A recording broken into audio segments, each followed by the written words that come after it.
किसी भी टेंडर को भरते वक्त उसका नाइस एनालिसिस जरूर कर लीजिए। क्या होता है ये nice analysis? Need, interest, concern, expectation. जो भी आपका कस्टमर है उसके नीड, इंटरेस्ट, कंसर्न, एक्सपेक्टेशन को ध्यान से समझिए, उसको पढ़िए, उसके कॉम्पिटिटिव डायनामिक्स को पहचानिए, उसकी करंट रियलिटी, उसके आउटकम एक्सपेक्टेड के गैप को समझ लीजिए, पढ़ लीजिए। अगर कई बार टेंडर भरते वक्त आपको समझ ही नहीं आ रहा कि इसमें क्या लिखूं क्या लिखूं क्या लिखूं, तो हो सकता है कि आप गलत टेंडर भर रहे हो, वो आपके काम का ही ना हो। हर टेंडर को भरा ही नहीं जाता। नाइस एनालिसिस पढ़िए और अपनी स्ट्रेंथ देखिए। आपको लगता है कि सामने वाले की नीड, इंटरेस्ट, कंसर्न, एक्सपेक्टेशन को अचीव करने में आप सक्षम है, तभी इस टेंडर में आगे बढ़िए। हर एक टेंडर में कभी मत घुसिए। मेरा दूसरा पॉइंट है check, recheck, double check, cross check. इसका मतलब क्या हुआ? अपने टेंडर को भरने के बाद उसको चेक करिए, अपने आप पढ़ के उसको रीचेक करिए कि क्या आपने कोई कॉलम छोड़ तो नहीं दिया, क्या कोई गलती नहीं हुई, क्या आपने जबरदस्ती डंप तो नहीं कर दिया किसी प्रेजेंटेशन को, क्या आपने ध्यान से देखा है कि जो रेलेवेंट कस्टमाइज नीड है वही डाला गया है। उसको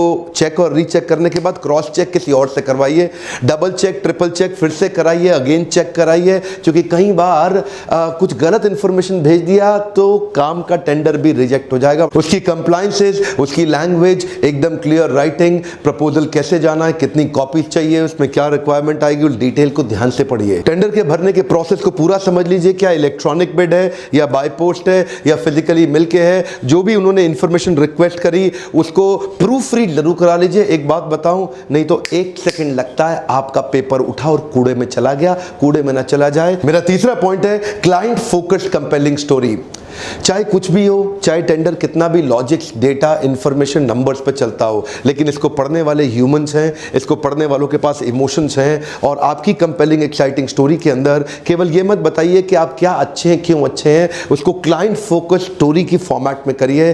क्लाइंट की जितनी ज़्यादा नीड को पहचान के उसको स्टोरी की फॉर्मेट में साथ में इमोशंस इन्वेस्ट करेंगे और आपके इमोशंस अगर उसको छू गए तो आपको एक्स्ट्रा एडवांटेज मिल सकता है। मेरा चौथा पॉइंट है relationship can amplify your possibility of success. क्या मतलब हुआ इसका? देखिए, चाहे टेंडर का बिजनेस है या कोई भी बिजनेस हो, रिलेशनशिप्स बहुत काम आते हैं। रिलेशनशिप की मदद से आपको क्लाइंट के बारे में ज्यादा नॉलेज मिलता है, ज्यादा इंफॉर्मेशन मिलता है, ज्यादा अंडरस्टैंडिंग मिलता है और तब आप उस कस्टमाइजेशन के एडवांटेज को उठा सकते हैं रिलेशनशिप में। और रिलेशनशिप में थोड़ा ट्रस्ट भी बढ़ जाता है और ट्रस्ट के चलते डिसीजन तेज हो जाते हैं।